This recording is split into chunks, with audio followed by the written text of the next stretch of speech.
Chapter number 2 है national income. National income chapter हम लोग क्लास 12 में जो पढ़ चुके वही है ये। इसमें कुछ एक्स्ट्रा बातें होंगी थोड़ी बहुत, और मेजरली सम्स वाला पार्ट होगा। तो सबसे पहले नेशनल इनकम का मीनिंग पूछ सकते हैं एग्जाम में। Sum total of factor income earned by normal resident. India में एक नॉर्मल रेसिडेंट जो फैक्टर इनकम का टोटल कमाता है उसको बोलते हैं नेशनल इनकम। यहाँ इंडिया मैंने कहा तो कोई भी कंट्री हो सकती है, ड्यूरिंग अ पर्टिकुलर टाइम यानी पर्टिकुलर ईयर का बात हो। तो नेशनल इनकम वो इनकम है जो फैक्टर इनकम का जब टोटल किया जाए, वो फैक्टर इनकम जो एक नॉर्मल रेसिडेंट कमाता है किसी एक कंट्री का इन अ पर्टिकुलर टाइम पीरियड यानी इन अ पर्टिकुलर ईयर। अब फैक्टर इनकम किसको बोलते हैं? तो रेंट, वेजेस, इंटरेस्ट, प्रॉफिट, इन चारों को फैक्टर इनकम कहते हैं। तो नेशनल इनकम का फॉर्मूला क्या बना? फैक्टर इनकम का सम टोटल जो कि नॉर्मल रेसिडेंट कमा के ला है। अब ये नॉर्मल रेसिडेंट क्या होता है? जो इंडियन रेसिडेंट है, इंडिया में कमा रहा है, प्लस फॉरेन से कमा के ला रहा है, माइनस जो बाहर इंडिया से बाहर जो इनकम जा रही है वो हटा दो, क्योंकि जो बाहर का इंसान कमा रहा है इंडिया से लेकर जा रहा है वो इंडियन रेसिडेंट नॉर्मल रेसिडेंट है ही नहीं। तो इंडियन रेसिडेंट जो इंडिया में कमा रहा है और फॉरेन से कमा के ला रहा है, माइनस एक बाहर का रेसिडेंट जो इंडिया से कमा के लेके जा रहा है, इसको नेशनल इनकम बोलते हैं। और फैक्टर्स से जो कमाया जाए यानी रेंट जो आप लैंड को देते हो, वेजेस जो आप लेबर को देते हो, इंटरेस्ट जो आप कैपिटल को देते हो, और प्रॉफिट जो आप एंटरप्रेन्योर को देते हो। तो ये हुआ आपका नेशनल इनकम का डेफिनेशन। नेशनल इनकम को मेजर करने के लिए 3 मेथड है। हम पहले थ्योरेटिकली पढ़ेंगे उन तीनों मेथड को कि एग्जाम में अगर थ्योरेटिकली आ जाए तो क्या लिखेंगे, और फिर प्रैक्टिकली भी पढ़ेंगे। पहला मेथड का नाम है सेंसस इनकम मेथड। आप ये सेंसस वर्ड पे ध्यान मत दो, क्योंकि सेंसस का मतलब होता है सर्वे करके। तो इनकम मेथड पहला मेथड का नाम हम पढ़ रहे हैं। इनकम मेथड में हम क्या करते हैं? इंडिया में 3 तरीके से इनकम कमाई जा सकती है। इंडिया में 3 तरीके से इनकम कमाई जा सकती है। नंबर 1 एम्प्लॉय यानी जॉब करके, तो जो एम्प्लॉय कमाता है। नंबर 2 जो बिजनेसमैन कमाता है जिसको ऑपरेटिंग सरप्लस कहा जाता है। और नंबर 3 मिक्स इनकम। तो ये तीनों इनकम को जब जोड़ दिया जाए उस मेथड को इनकम मेथड कहा गया। तो थ्योरेटिकली क्या लिखेंगे, प्रैक्टिकली हम इस पर बात करेंगे। थ्योरेटिकली लिखेंगे we make sense of all earnings यानी income unit of an economy. India में जो 3 तरीके से कमाई हो सकती है उन तीनों की सारी अर्निंग को जोड़ लेते हैं। यानी मैं इंडिविजुअल और कंपनी की बात कर रहा हूँ, यानी एक इंडिविजुअल जो कमाता है और एक बिजनेसमैन जो कमाता है। मिक्स इनकम जो हो गया वो इन लोगों की अदर इनकम हो गई। तो involve in production of goods and service. Goods and service के प्रोडक्शन में इन्वॉल्व होके जो इंडिविजुअल और कंपनी अर्निंग करते हैं, उस अर्निंग को जब हम जोड़ ले तो वो इनकम मेथड निकल के आता है। Following are not included. क्या क्या चीज इंक्लूड नहीं होगी? ट्रांसफर पेमेंट यानी पेंशन वगैरह जो मिलती है वो इंक्लूड नहीं होगी। कैपिटल गेन, अगर एसेट बेच के कोई गेन कमाया जा रहा है वो इंक्लूड नहीं होगा। सेल ऑफ एसेट, एसेट बेच के कुछ कमाई जाती है, पैसे आते हैं, उसको नहीं गिना जाएगा। और हाउस होल्ड सर्विस, आपके घर में आपके भैया ने आपको पढ़ा दिया, आपकी मम्मी आपको खाना बना के देती है, हाउसवाइफ, वो सब चीज़ें इंक्लूड नहीं होगी। और क्या क्या चीज़ इंक्लूड होगी इसमें? अनडिस्ट्रीब्यूटेड प्रॉफिट, बिजनेसमैन जो अपने पास सरप्लस रख लेता है। इम्प्यूटेड रेंट, बिजनेसमैन जो अपनी प्रॉपर्टी को बिजनेस में यूज करवा रहा है उसका भाड़ा उसमें इंक्लूड होगा। एंड सेल ऑफ पेटेंट, अगर कोई पेटेंट वगैरह बेच रहा है वो इंक्लूड होगा। डोमेस्टिक सर्वेंट जो कमा रहा है आपसे वो इंक्लूड होगा, क्योंकि वो आपसे पैसे लेकर जाता है। तो ये 4 चीजें इंक्लूड होगी और 4 चीजें हैं जो इंक्लूड नहीं होगी।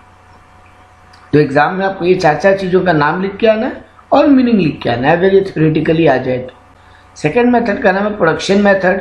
जिसको आप बहुत अच्छे से जानते हो वैल्यू एडेड मेथड के नाम से। तो sum total of all final goods and service produce in an economy in a particular period. आप सारे गुड्स एंड सर्विस का जो फाइनल प्रोडक्शन वैल्यू है उसको इंक्लूड कर लो, ऐड कर लो, आपका प्रोडक्शन मेथड का आंसर आ जाएगा। हम क्यों कह रहे हैं फाइनल वर्ड? हम सारी ऐड नहीं कर रहे, सिर्फ फाइनल वर्ड ऐड कर रहे हैं। क्यों? क्योंकि डबल काउंटिंग इफेक्ट को हम रोकना चाहते हैं। मैंने 100 रुपये का सामान मिस्टर एक्स को बेचा, मिस्टर एक्स ने उससे आगे 120 में बेचा, तो उसका 20 ही रुपया ऐड होगा ना। मेरा 100 प्लस उसका 120 220 नहीं हो सकता, क्योंकि उसके 120 में मेरा 100 रुपीज़ ऑलरेडी इंक्लूडेड है। तो मेरा 100 ऐड होगा, उसका फिर 20। उसने आगे अगर 120 में बेचा है तो मैं सपोज कीजिए उसने मिस्टर वाई को बेचा है, तो मिस्टर वाई उसको मान लो 150 में बेच रहा है, तो मिस्टर वाई का 30 रुपीज़ ऐड होगा। तो मेरा 100, मिस्टर एक्स का 20, मिस्टर वाई का 30, टोटल 150। या फिर सिर्फ मिस्टर वाई का 150 ले लीजिए, यानी जो फाइनल सेल होता है सिर्फ वो ले लीजिए, तो भी आपका आउटपुट मेथड से आंसर आ जाएगा। तो यहाँ पर दो इंपॉर्टेंट बातें, या तो आप वैल्यू एडिट करते जाओ या फाइनल प्रोडक्ट की वैल्यू ले लो, दोनों ही तरीका सही है। अगर मैं मेरा 100 मिस्टर एक्स ने जो 20 कमाया वो और मिस्टर वाई ने जो 30 कमाया वो जोड़ूं तो भी 150 आता है, और मिस्टर वाई ने जो 150 में बेचा अगर वो जोड़ूं तो भी 150 आता है। तो इसीलिए इसको अगर मैं मेरे 100 उनके 20 और 30 जोड़ूं तो वो वैल्यू एडेड मेथड हो गया, और सिर्फ मिस्टर वाई का 150 लूँ तो फाइनल प्रोडक्ट मेथड हो गया। जो पसंद आए दोनों हम कर सकते हैं। मैंने यहाँ पर कहा कि सारे फाइनल गुड्स एंड सर्विसेज, तो कौन कौन ये बेच रहा है, इसको भी जैसे मैंने इनकम में कहा था कि 3 तरीके से कमाई हो सकती है, एम्प्लॉय, ऑपरेटिंग सरप्लस या मिक्स इनकम। यहाँ पर भी तीन सेक्टर है जो आपके प्रोडक्शन करते हैं, प्राइमरी, सेकेंडरी और टर्शियरी। प्राइमरी यानी वो किसान या वो फैक्ट्री का मैन्युफैक्चरर, किसान, और सेकेंडरी यानी वो फैक्ट्री का मैन्युफैक्चरर, और टर्शियरी यानी वो रिटेलर या होलसेलर या ट्रांसपोर्टर जो आगे बेचने में मदद करता है। इसीलिए इन तीनों की अगर मैं या तो फाइनल गुड जोड़ूं या वैल्यू एडिशन जोड़ूं, तो यहाँ वैल्यू एडिशन मेथड इन तीनों को जोड़ने के काम आता है। तो इनका मैं आउटपुट लूँगा, माइनस कर दूंगा इनका इंटरमीडिएरी कंजम्पशन। तो मैंने पहले ही कहा था मैंने 100 में बेचा, उसने आगे 120 में बेचा, तो उसका 120 माइनस 100 हो जाएगा, यानी उसका इंटरमीडिएरी कंजम्पशन माइनस हो जाएगा। वैसे उसके 120 को आगे 150 में बेचा मिस्टर वाई ने, तो मिस्टर वाई का 150 माइनस उसने पीछे से 120 में परचेज करके लाया, तो माइनस कर दो 30 आ जाएगा। तो यानी फॉर्मूला क्या बनता है, आउटपुट माइनस इंटरमीडिएरी कंजम्पशन। इसमें एक्स्ट्रा क्या हो जाएगा, प्लस चेंज इन स्टॉक, क्योंकि ऑब्वियस बात है कोई भी पूरा आगे नहीं बेच देता, उसके पास कुछ स्टॉक बच भी जाता है। तो यहाँ पर तीनों सेक्टर के आउटपुट माइनस इंटरमीडिएट कंजम्पशन, यानी जो उसने परचेज करके लाया यानी input price, plus change in stock, ये जोड़ ले तो ये मेथड का आंसर आ जाएगा। तो यहाँ पर final production, all value of final goods and service produced in economy, intermediate goods are not considered here। Intermediate को माइनस कर देते हैं। इसमें कुछ प्रॉब्लम भी आती है, some problem and way to overcome, दोनों की बात करेंगे। जैसे अनसोल्ड स्टॉक का क्या होगा, तो मैंने अभी आपको कहा फॉर्मूला में मैंने क्या कहा, output minus intermediate consumption plus change in stock. तो मैंने कहा ना अनसोल्ड स्टॉक जो बचेगा वो ऐड हो जाएगा। अपनी सर्विसेज को भी यहाँ पे इंटरमीडिएट कंजम्पशन मान के इंक्लूड किया जाएगा। कोई प्रोफेशनल सर्विस है तो वो भी पार्ट मानी जाएगी। मैंने कहा ना गुड्स एंड सर्विसेज, तो सर्विस भी इंक्लूड होगी, और पब्लिक सर्विसेज जैसे डिफेंस, पुलिस, ये सब भी इंक्लूड होगी, क्योंकि इनको भी तो पैसा मिल रहा है, ये भी तो एक तरीके से इनको भी तो इंटरमीडिएट कंजम्पशन के नाम पे पेमेंट जा रहा है गवर्नमेंट की तरफ से, तो ये भी इंक्लूड होगा। यहाँ पे क्या क्या इंक्लूड होगा, अनसोल्ड स्टॉक, अपने resources, professional service, public service, ये सब इंक्लूड होते हैं। ये थ्योरेटिकली लिख के आना है, सम्स वाइज इनका कुछ भी काम नहीं आएगा। तीसरे मेथड का नाम है एक्सपेंडिचर मेथड। यहाँ पे हम सारे खर्चों को जोड़ लें देश के ऑल एक्सपेंसेस को ऐड कर ले तो भी नेशनल इनकम आ जाएगा। सर किनके एक्सपेंस? इंडिया में 4 सेक्टर है जो खर्चा कर सकते हैं। देखो मैंने कहा जब इनकम मेथड की बात की तो 3 तरीके हैं कमाई करने के। कंपनसेशन टू एम्प्लॉय यानी जो सर्विस करके नौकरी करके कमाते हैं, ऑपरेटिंग सरप्लस यानी जो बिजनेसमैन कमाते हैं, और तीसरा हमने पढ़ा मिक्स इनकम। जब मैंने आपको कहा कि वैल्यू एडेड मेथड से हम जाएंगे तो मैंने कहा 3 सेक्टर इंडिया में जो प्रोड्यूस करते हैं, प्राइमरी, सेकेंडरी, टर्शियरी। वैसे ही मैं कह रहा हूँ जब मैं एक्सपेंडिचर मेथड में जाऊँगा तो इंडिया में 4 लोग हैं जो खर्चा करते हैं, house hold, business firm, government and net export यानी रेस्ट ऑफ द वर्ल्ड। जब हम इन चारों को ऐड कर लें, इन चारों के एक्सपेंडिचर को ऐड कर लें तो हमारे एक्सपेंडिचर मेथड से नेशनल इनकम आ जाएगा। हाउस होल्ड को लोग किस नाम से बुलाते हैं? पर्सनल कंजम्पशन या प्राइवेट एक्सपेंडिचर के नाम से। फर्म्स को इन्वेस्टमेंट एक्सपेंडिचर के नाम से, क्योंकि बिजनेसमैन खर्चा नहीं करता, बिजनेसमैन पैसा इन्वेस्ट करता है। गवर्नमेंट को हम गवर्नमेंट एक्सपेंडिचर या पब्लिक एक्सपेंडिचर के नाम से जानते हैं, और फॉरेन इन्वेस्टमेंट को हम लोग एक्सपोर्ट माइनस इंपोर्ट के नाम से जानते हैं। तो आपको एग्जाम में जब सम्स आएगा, हाउस होल्ड के लिए वो लोग जो पर्सनल कंजम्पशन या प्राइवेट कंजम्पशन वर्ड यूज़ करें, मतलब वो हाउस होल्ड की बात कर रहे हैं, आपकी मेरी जैसे जनरल पब्लिक की बात कर रहे हैं। जब वो इन्वेस्टमेंट एक्सपेंडिचर वर्ड या कैपिटल फॉर्मेशन वर्ड यूज़ करते हैं, I repeat, investment expenditure word या कैपिटल फॉर्मेशन वर्ड यूज़ करेंगे, दैट मीन्स वो लोग बात कर रहे हैं फर्म्स की। जब वो गवर्नमेंट एक्सपेंडिचर या पब्लिक एक्सपेंडिचर बोलते हैं, मतलब वो गवर्नमेंट के खर्चे की बात कर रहे हैं। और जब वो एक्सपोर्ट माइनस इंपोर्ट यानी नेट एक्सपोर्ट बोलते हैं तो वो फॉरेन इन्वेस्टमेंट की बात कर रहे हैं। तो ये चारों खर्चों को अगर हम जोड़ लें तो एक्सपेंडिचर मेथड से हमारा जीडीपी नेशनल इनकम आ सकता है। अब आते हैं फॉर्मूला वाले पार्ट के ऊपर। उससे पहले कुछ और थ्योरी पढ़ते हैं फटाफट, और फिर फॉर्मूला वाले इस पेज पे दोबारा लौट के आते हैं जो एग्जाम में प्रैक्टिकल सम्स के काम आएगा। आपको यहाँ पे कुछ इंपॉर्टेंट थ्योरी पढ़ा रहा हूँ पहले, जो एग्जाम में थ्योरेटिकली पूछी जाती है। Difference of GDP and NDP, gross domestic product या national net domestic product, gross domestic product या नेट डोमेस्टिक प्रोडक्ट, इन दोनों में डिफरेंस क्या है? देखो डोमेस्टिक तो डोमेस्टिक या मतलब with in the geographical boundary of the country. Net और ग्रॉस का यहाँ पे फर्क है। ग्रॉस मतलब बिना डिप्रिसिएशन माइनस किए हुए, इंक्लूडिंग डिप्रिसिएशन, और नेट मतलब डिप्रिसिएशन माइनस करने के बाद वो इनकम आती है जो with in the domestic territory of a country की गई है। तो GDP means money value measured of all final goods and service produce in a domestic territory of a country in an accounting year. अब GDP को इन्होंने कहा 2 category में बांटा जाता है। ये बहुत सुंदर बात कह रहा हूँ, बहुत अच्छी बात कह रहा हूँ, अच्छे से सुनना। नॉमिनल जीडीपी या रियल जीडीपी।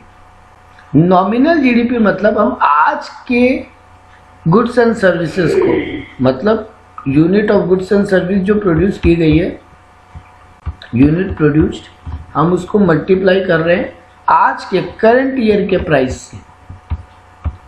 तो मैंने सपोज को 1000 यूनिट बनाई है और आज की ईयर करंट ईयर में एक आइटम का 100 रुपया दाम है, तो 1 लाख रुपए की गुड्स एंड सर्विस प्रोड्यूस की गई है एज पर नॉमिनल जीडीपी। तो जब मैं आज के प्राइसेस पे गुड्स को वैल्यू करता हूँ वो होती है नॉमिनल जीडीपी। लेकिन रियल जीडीपी इन्फ्लेशन की बात करती है, महंगाई के इफेक्ट की बात करती है, टाइम वैल्यू ऑफ मनी की बात करती है। यानी ये बोलता है एट कांस्टेंट प्राइस, ये बोलता है जीडीपी एट कांस्टेंट प्राइस। मतलब मैं आज 1000 यूनिट देश में प्रोड्यूस हुए, लेकिन मैं एक बार मानूँ अगर 2011-12 को इंडिया में बेस माना जा रहा है, 2011-12 में इस चीज़ की प्राइस अगर 90 रुपये थी तो आज के दिन 90,000 हमारी जीडीपी है एज पर रियल जीडीपी, क्योंकि इसमें time value of money and साथ साथ में आपका क्या बात हो रहा है, time value of money, interest factor बोल सकते हो टाइम वैल्यू ऑफ मनी को एक तरीके से, और इन्फ्लेशन की बात हो रही है। तो यानी जब हम एक पर्टिकुलर ईयर को बेस मान के हमारे प्रोडक्शन को उस ईयर के बेस प्राइस से मल्टीप्लाई करें तो वो रियल जीडीपी आता है, जबकि नॉमिनल जीडीपी जब आज के प्राइस से मल्टीप्लाई करते हैं। अब एक और डिफरेंस है, जीडीपी एट एफसी और जीडीपी एट एमपी क्या होता है। एफसी मतलब सिर्फ फैक्टर कॉस्ट का दाम जोड़ रहा हूँ, मतलब उन 4 फैक्टर्स को जोड़ रहा हूँ, लैंड, लेबर, कैपिटल, एंटरप्रेन्योर, यानी रेंट, वेजेस, इंटरेस्ट और प्रॉफिट। इन चार को अगर जोड़ता हूँ तो मेरा जीडीपी एट एफसी आता है, sum total of domestic factor income including depreciation, क्योंकि ये ग्रॉस है यानी इसमें डिप्रिसिएशन इंक्लूडेड है। लेकिन जब जीडीपी एट एमपी बोलता हूँ तो उसमें नेट इनडायरेक्ट टैक्स को माइनस कर दे रहा हूँ, क्योंकि मार्केट प्राइस का मतलब क्या होता है, आप दुकान में जाते हो, आप एक चीज़ देखते हो, दुकान में आपको एक बिल मिलता है, इनवॉइस की कॉपी मिलती है, उसको इनवॉइस बोलते हैं।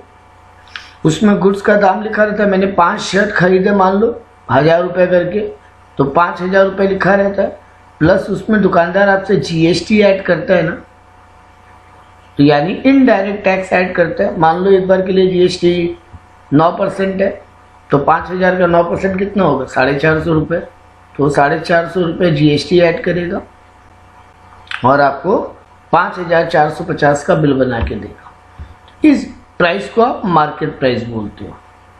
जब यहाँ इस प्राइस को आप फैक्टर कॉस्ट बोलते हो, क्योंकि इसमें दुकानदार का अपना खर्चा और प्रॉफिट इंक्लूडेड है, तो इसको फैक्टर कॉस्ट बोलते हैं, क्योंकि फैक्टर कॉस्ट का चौथा एलिमेंट प्रॉफिट होता है, यानी फैक्टर कॉस्ट में दुकानदार का प्रॉफिट इंक्लूडेड होता है। कॉस्ट वर्ड से धोखा मत खाना, कॉस्ट का मतलब खर्चा नहीं है, उसमें प्रॉफिट भी इंक्लूडेड है, क्योंकि वो चारों फैक्टर का बात कर रहे हैं। लेकिन जब उसमें टैक्स, इनडायरेक्ट टैक्स ऐड हो जाए तो उसको मार्केट प्राइस बोलते हैं।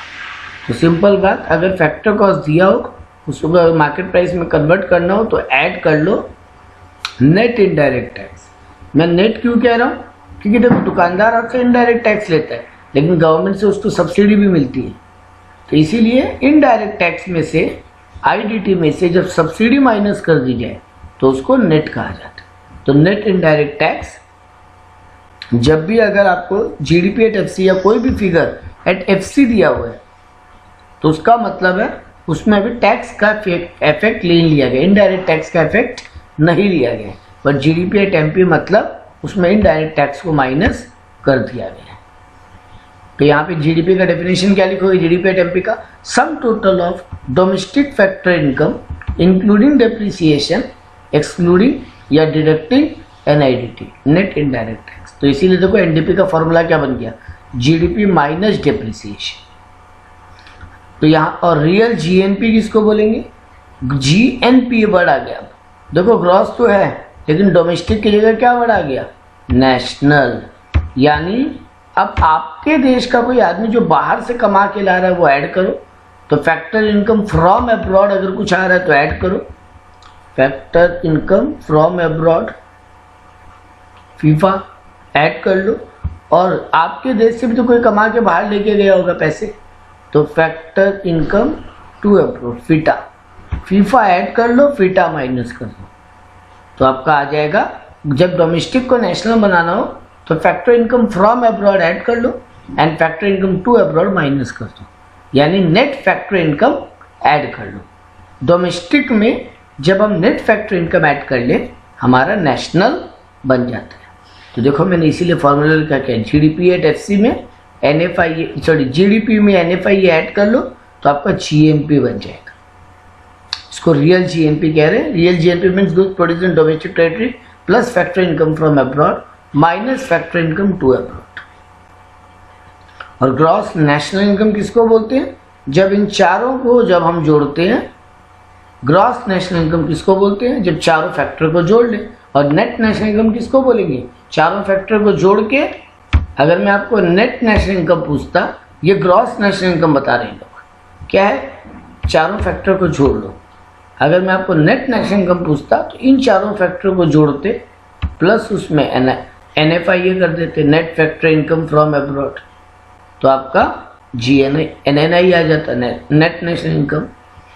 एक और इम्पॉर्टेंट वर्ड है जो आपको सीखना बहुत ज़रूरी है, या 12 में नहीं पढ़ते थे, या 12 से थोड़ी आगे की बात हो रही है। डिस्पोजेबल इनकम किसको बोलते हैं, वो इनकम जो आप अपने हिसाब से खर्च कर सकते हो, आपको किसी से पूछने की ज़रूरत नहीं है। The income which individual can spend और सेव, आप अपने मर्जी से बचाओ या अपने मर्जी से खर्चा करो।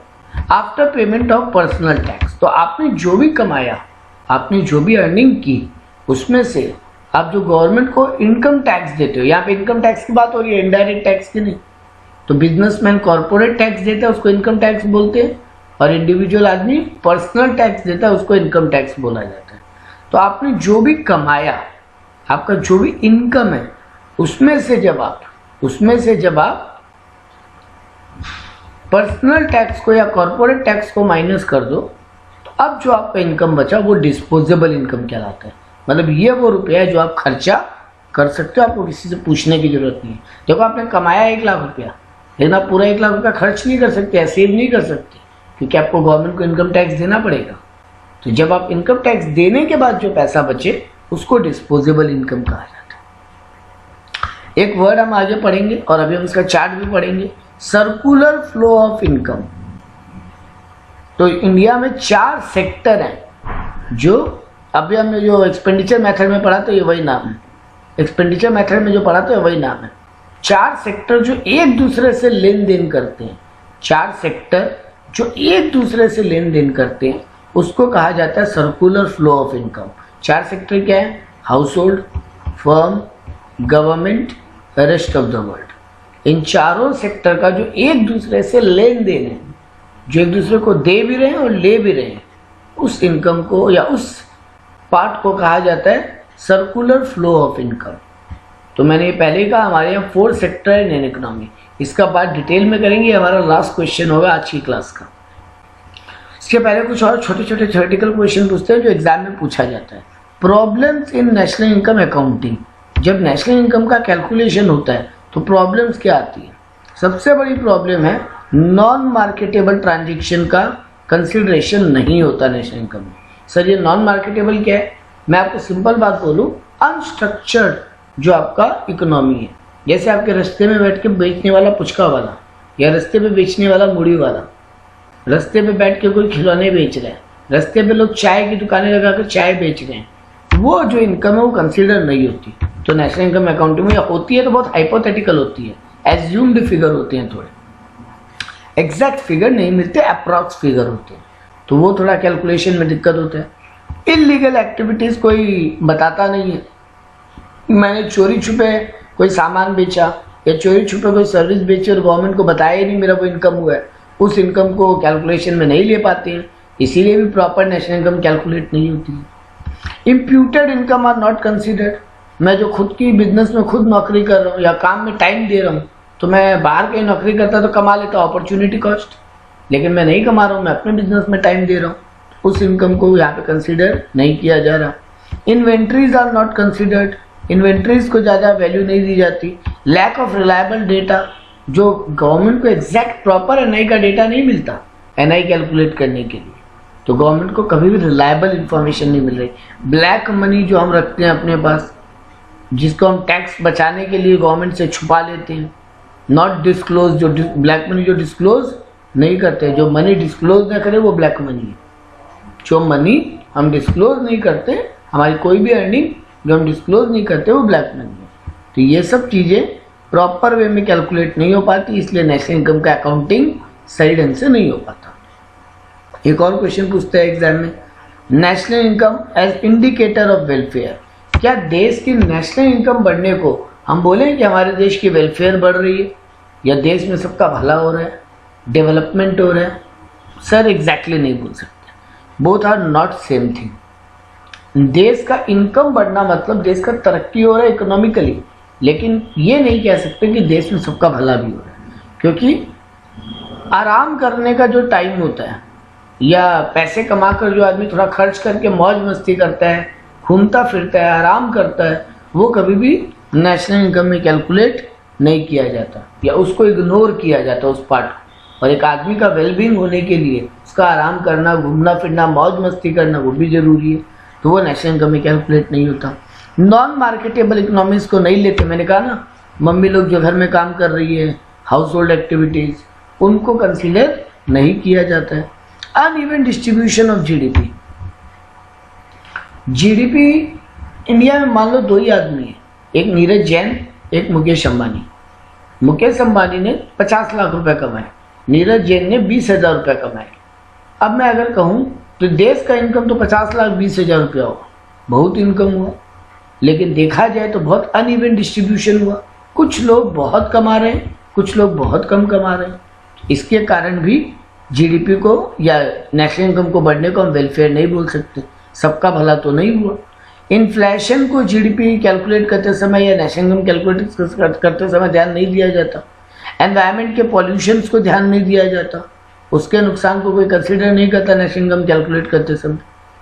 इतनी फैक्ट्रीज, इतना धुआं निकल रहा है, इतना 5G वगैरह का बात होता है तो उतना ही रेडिएशन इफेक्ट।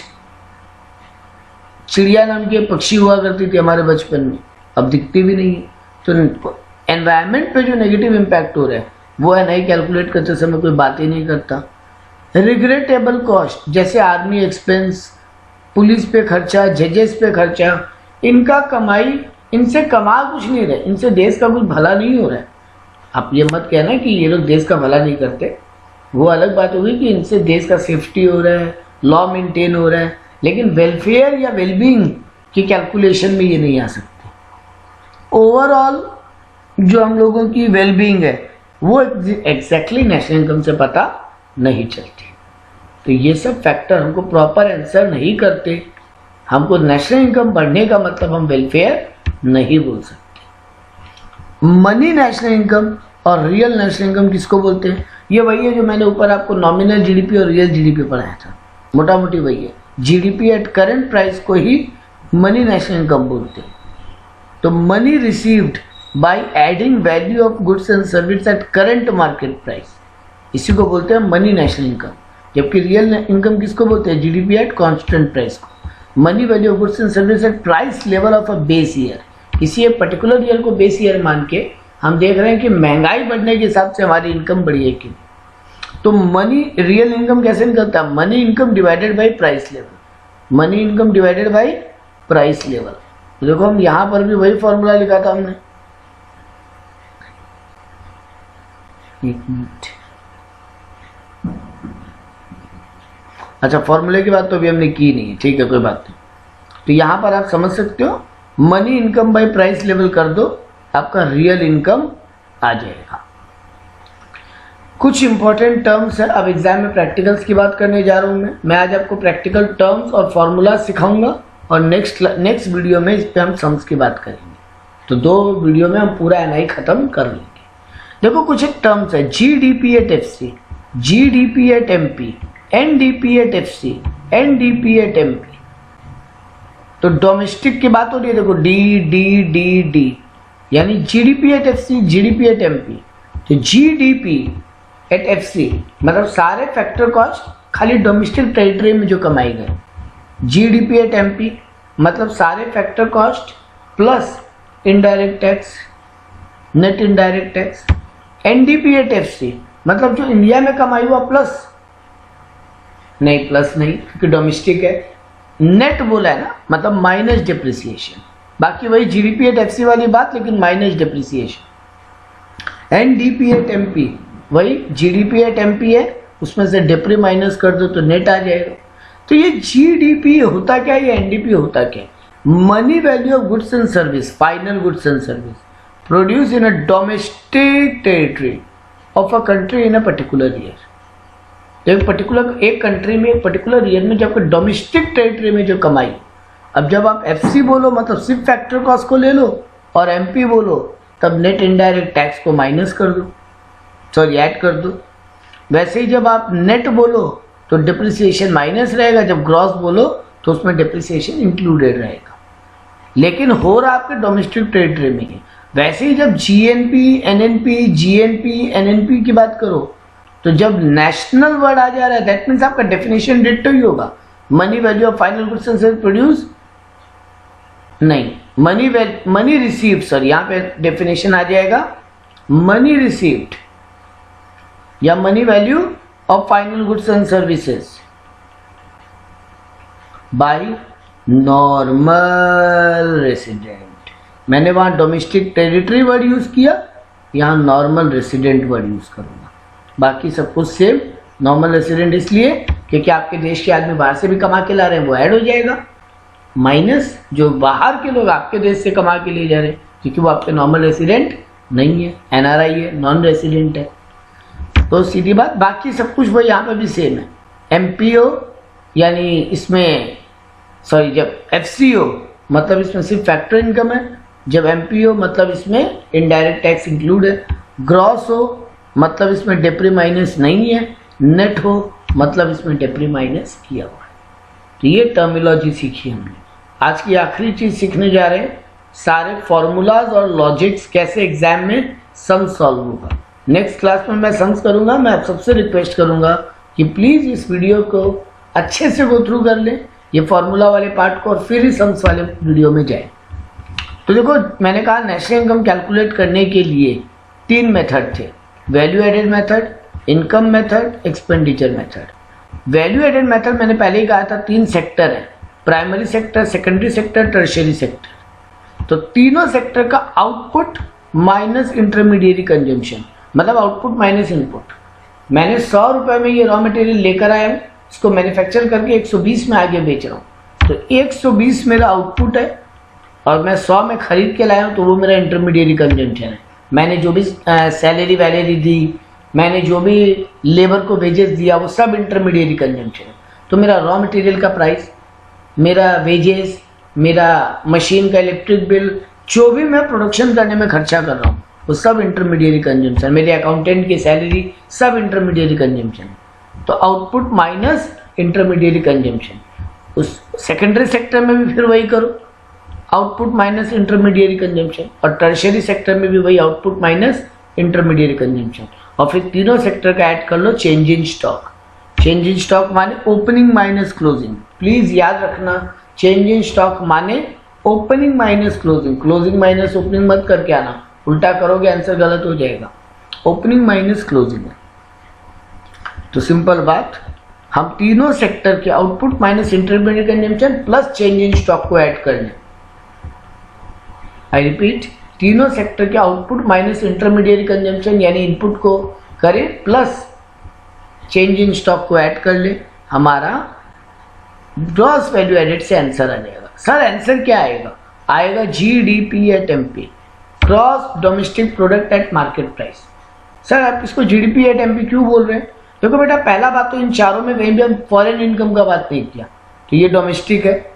मैंने अब तक यहाँ पे डेप्री माइनस नहीं किया, मतलब ये ग्रॉस है। और क्योंकि यहाँ सेल वैल्यू ले रहे हैं और सेल में हमेशा जीएसटी इनडायरेक्ट टैक्स ऐड रहता है, तो ये मार्केट प्राइस पे है। तो जीडीपी एट एमपी है, जीडीपी एट एमपी है ये। सेकेंड मेथड है इनकम मेथड। मैंने पहले ही कहा था इंडिया में 3 तरीके से कमाई की जा सकती है। एम्प्लॉय जो है वो सैलरी कमाते हैं, compensation to employ. Businessman day to day operate करते हैं, इसलिए ऑपरेटिंग सरप्लस, वो प्रॉफिट कमाते हैं तो सरप्लस। और तीसरा है मिक्स इनकम यानी other income. Sir compensation to employ में क्या क्या आ सकता है? कैश में कुछ भी मिले एम्प्लॉय को, काइंड में कुछ भी मिले एम्प्लॉय को, और सोशल सिक्योरिटी के नाम पे उसके प्रोविडेंट फंड के लिए पैसा जमा कर रहा है बॉस, उसके पेंशन अकाउंट में पैसा जमा कर रहा है बॉस, उसके इंश्योरेंस अकाउंट में पैसा जमा कर रहा है बॉस। एम्प्लॉयर का जो कंट्रीब्यूशन है, आई रिपीट एम्प्लॉयर का कंट्रीब्यूशन, एम्प्लॉय का नहीं, एम्प्लॉयर का कंट्रीब्यूशन। तो जो उसको कैश में मिल रहा है, काइंड में मिल रहा है, या सोशल सिक्योरिटी के नाम पे, उसके नाम पे एम्प्लॉयर जो उसके पीएफ, इंश्योरेंस या प्रोविडेंट फंड अकाउंट या पेंशन अकाउंट में पैसे जमा कर रहा है, वो सब एम्प्लॉय को मिल रहा है, तो वो सब कंपनसेशन टू एम्प्लॉय कहलाएगा। सब जोड़ लो। ऑपरेटिंग सरप्लस, एक बिजनेसमैन क्या क्या कमाई करता है? वो प्रॉफिट कमाता है, वो रिजर्व में पैसे डालता है, यानी रिजर्व एंड सरप्लस की बात हुई। वो रेंट के रूप में पैसे कमाता है, वो इंटरेस्ट, रॉयल्टी, यानी 6 आइटम है आपके जो ऑपरेटिंग सरप्लस के पार्ट होते हैं। 6 आइटम है। Number 1 surplus, number 2 reserve, number 3 rent, number 4 royalty, number 5 interest, और नंबर 6 कॉरपोरेट टैक्स। क्योंकि वो अपने कमाई में से, देखो वो कमाई में से ही थोड़ा पैसा रिजर्व करता है, रेंट उसका इनकम की तरह है, रॉयल्टी वो अपने कमाई में से ही देता है, सरप्लस भी वो अपने कमाई में से ही रखता है, गवर्नमेंट को टैक्स भी वो अपने कमाई में से ही देता है, और इंटरेस्ट भी उसका part of the income expenditure माना जाता है। तो ये 6 आइटम आपको याद रखने हैं जो उसके ऑपरेटिंग सरप्लस का पार्ट होगा। SRR, RIT, RRRIT। तो देखो ट्रिपल आर एक मूवी की नाम है और SIT वर्ड है, तो बैठ के आराम से ट्रिपल आर देखो। S से क्या है सरप्लस, R से रिजर्व, R से रेंट, R से रॉयल्टी, I से इंटरेस्ट, T से टैक्स। या इनडायरेक्ट टैक्स की बात नहीं हो रही है, या डायरेक्ट टैक्स की बात हो रही है जो कंपनी देता है, कॉर्पोरेट टैक्स। तो भैया ट्रिपल आर मूवी देखो बैठ के आराम से, सिट एंड वॉच RRR। ऐसे याद कर सकते हो आप, 6 आइटम रहेंगे आपके पास। मिक्स इनकम आपको एग्जाम में दिया रहता है। मिक्स इनकम जनरली वो इनकम है जो आप बिजनेस भी नहीं करके, नौकरी नहीं करके, ऐसे ही कहीं अदर कमाए, या अपनी मेहनत का जो आप पैसा कमाए, आप अपने बिजनेस में जॉब, अपने बिजनेस में जो टाइम दे रहे हो उसका इनकम किया, यानी आप इसको इम्प्यूटेड इनकम भी इसका पार्ट मान सकते हो। ये आपको चिंता करने की बात नहीं है, एग्जाम में मिक्स इनकम के नाम से ही देगा। तो एम्प्लॉय का कंपनसेशन जोड़ा, एम्प्लॉय को जो मिलता है, बिजनेसमैन जो 6 इनकम कमाता है, RRR SIT और मिक्स इनकम, तीनों को जोड़ लो। सर इससे क्या आंसर आएगा? इससे NDP at MP आएगा। इससे क्या आएगा? NDP at MP। सर इससे NDP at MP क्यों आएगा? देखो फिर वही बात, बिजनेसमैन कमा रहा है मतलब GST इंक्लूडेड है। बिजनेसमैन कमा रहा है मतलब GST इंक्लूडेड है। डोमेस्टिक इनकम है, ये अभी भी मैंने फॉरेन का इनकम नहीं जोड़ा है। और इसमें नेट है क्योंकि बिजनेसमैन का सरप्लस ले रहे हो मतलब डेप्रिसिएशन ऑलरेडी माइनस हो चुका है। तो इससे आपका आएगा NDP at MP। सॉरी एक मिस्टेक हुई, NDP at FC आएगा क्योंकि इसमें GST इंक्लूडेड नहीं है, बिजनेसमैन का GST कोई इनकम नहीं है। तो ये NDP at FC आएगा सेकेंड मेथड में। इसमें इनडायरेक्ट टैक्स अभी इंक्लूड नहीं हुआ है, ये जो तीनों इनकम है इसमें GST इंक्लूडेड नहीं। तो ये NDP at FC आएगा, ये GDP at MP आएगा। आखिरी मेथड है एक्सपेंडिचर मेथड। हम 4 सेक्टर हैं उनके खर्चों को ऐड कर लें। प्राइवेट एक्सपेंसेस यानी जो हाउस होल्ड लोग खर्चा करते हैं, इन्वेस्टमेंट एक्सपेंडिचर या जिसको कैपिटल फॉर्मेशन भी बोलते हैं जो बिजनेसमैन कर रहा है, गवर्नमेंट एक्सपेंडिचर यानी जो गवर्नमेंट खर्चा कर रहा है उसको पब्लिक एक्सपेंडिचर भी बोलते हैं, और एक्सपोर्ट माइनस इंपोर्ट जिसको नेट एक्सपोर्ट भी बोलते हैं। इस मेथड से भी क्या आएगा? GDP at MP। तो पहले और आखिरी मेथड वैल्यू एडेड मेथड और एक्सपेंडिचर मेथड से आपका क्या आएगा? GDP at MP, और बीच वाले मेथड यानी इनकम मेथड से आएगा NDP at FC। NDP at FC ये थोड़ा अच्छे से याद रखना जरूरी है कि किस मेथड से क्या आंसर आएगा। सर मेरे को निकालने क्या बोलेगा एग्जाम में? आपको नेशनल इनकम निकालने बोलेगा। सर नेशनल इनकम कैसे निकलता है? नेशनल इनकम किसको बोलते हैं? NNP at FC, net national product at factor cost. क्योंकि GST गवर्नमेंट के अल्टीमेटली एक्सपेंडिचर में चली जाती है। तो NNP at FC को net national income eight factor cost को आप नेशनल इनकम बोलते हो। तो आपके एग्जाम में इन तीनों मेथड में से कोई एक आंसर आ जाएगा। आइदर GDP at MP आएगा पहले और तीसरे मेथड से, बीच वाले मेथड से क्या आता है? NDP at FC। NDP at FC आता है बीच वाले मेथड से। तो इन तीनों मेथड से कोई एक आंसर आएगा। अब आपको उसको नेशनल इनकम में कन्वर्ट करना है, मतलब NNP at FC में कन्वर्ट करना है। तो कन्वर्ट करने का तरीका क्या होगा? देखो मैंने उसका भी शॉर्टकट चार्ट दिया। ग्रॉस को कभी भी नेट बनाना हो माइनस डेप्रिसिएशन करते हैं। तो उल्टा क्या होगा? जब नेट को ग्रॉस बनाना हो तो ऐड डेप्रिसिएशन हो जाएगा। वैसे ही जब डोमेस्टिक को नेशनल बनाना है तो उसमें ऐड NFI होगा, net factor income from abroad, मतलब factor income from abroad minus factor income to abroad. तो आ जाएगा net factor income abroad, net factor income from abroad. तो जब हम डोमेस्टिक टू नेशनल जाना चाहते हैं, कन्वर्ट करना चाहते हैं, तो हम ऐड NFI करेंगे। और उल्टा हो जाएगा, जब नेशनल दिया उसको डोमेस्टिक बनाना पड़ जाएगा कभी, तो फिर माइनस NFI कर देंगे, तब माइनस NFI हो जाएगा अगर आपको नेशनल टू डोमेस्टिक बोलेगा तो। और आखिरी है फैक्टर कॉस्ट को मार्केट प्राइस में कैसे कन्वर्ट करेंगे। अगर आपको फैक्टर कॉस्ट दिया है उसको मार्केट प्राइस में लेके जाना है, मैंने आपको अभी भी वो बिल वाला कंसेप्ट बताया था। बिल में आपका नॉर्मल वैल्यू होता है, फैक्टर कॉस्ट उसमें GST ऐड होता है, तब मार्केट प्राइस बनता है। यहाँ भी वही कहानी होगा, आपको फैक्टर कॉस्ट दिया, मार्केट प्राइस में कन्वर्ट करना है तो ऐड नेट इनडायरेक्ट टैक्स। फिर बोलूँगा यहाँ नेट क्यों वर्ड यूज है, क्योंकि इनडायरेक्ट टैक्स में से सब्सिडी माइनस करते हैं, तो अगर आपको इनडायरेक्ट टैक्स दे और सब्सिडी दे तो आप नेट बना लेना। कैसे बनाएंगे, इनडायरेक्ट टैक्स में से सब्सिडी माइनस कर देंगे, और अगर आपको नेट इनडायरेक्ट टैक्स दे ही दे तो चिंता ही नहीं। तो फैक्टर कॉस्ट को मार्केट प्राइस कैसे बनाएंगे, ऐड नेट इनडायरेक्ट टैक्स, और इनडायरेक्ट टैक्स माइनस सब्सिडी मैंने यहाँ लिख दिया ये बात। आखिरी 2-3 फॉर्मूलाज की और बात करेंगे और आज का क्लास खत्म हो जाएगा। जीडीपी डिफ्लेटर किसको बोलते हैं और कैसे कैलकुलेट होता है, मैंने आपको पहले ही सिखा दिया था। Nominal GDP divided by real GDP, जो आंसर आता है उसको जीडीपी डिफ्लेटर बोलते हैं, या जीडीपी डिफ्लेटर का मतलब है वो प्राइस लेवल का चेंजेस यानी इन्फ्लेशन। जीडीपी कितना डिफ्लेट हो रहा है, जीडीपी कितना इन्फ्लैट हो रहा है, डिफ्लैट हो रहा है, मतलब कितना बढ़ रहा है या घट रहा है, इन्फ्लेशन की इफेक्ट के कारण। तो जीडीपी डिफ्लेटर कैसे कैलकुलेट होगा, nominal GDP by real GDP, और जीडीपी डिफ्लेटर का मतलब वो प्राइस लेवल यानी महंगाई, इन्फ्लेशन। इन्फ्लेशन या डिफ्लेशन दोनों हो सकता है। एक और चीज आपके बीकॉम लेवल में मैंने पहले ही कहा था, है और 12 में नहीं था, वो है पर्सनल इनकम किसको बोलते हैं।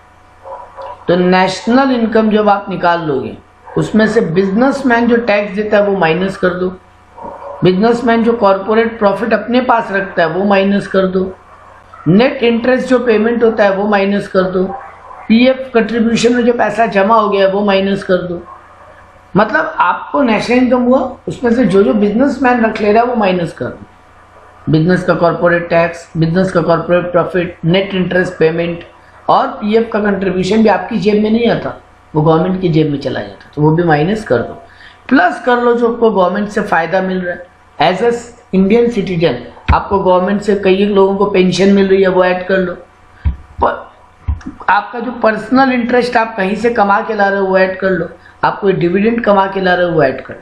तो 4 चीजें नेशनल इनकम से माइनस कर दो, corporate tax, corporate profit, net interest paid और पीएफ का कंट्रीब्यूशन, और 3 चीजें ऐड कर लो।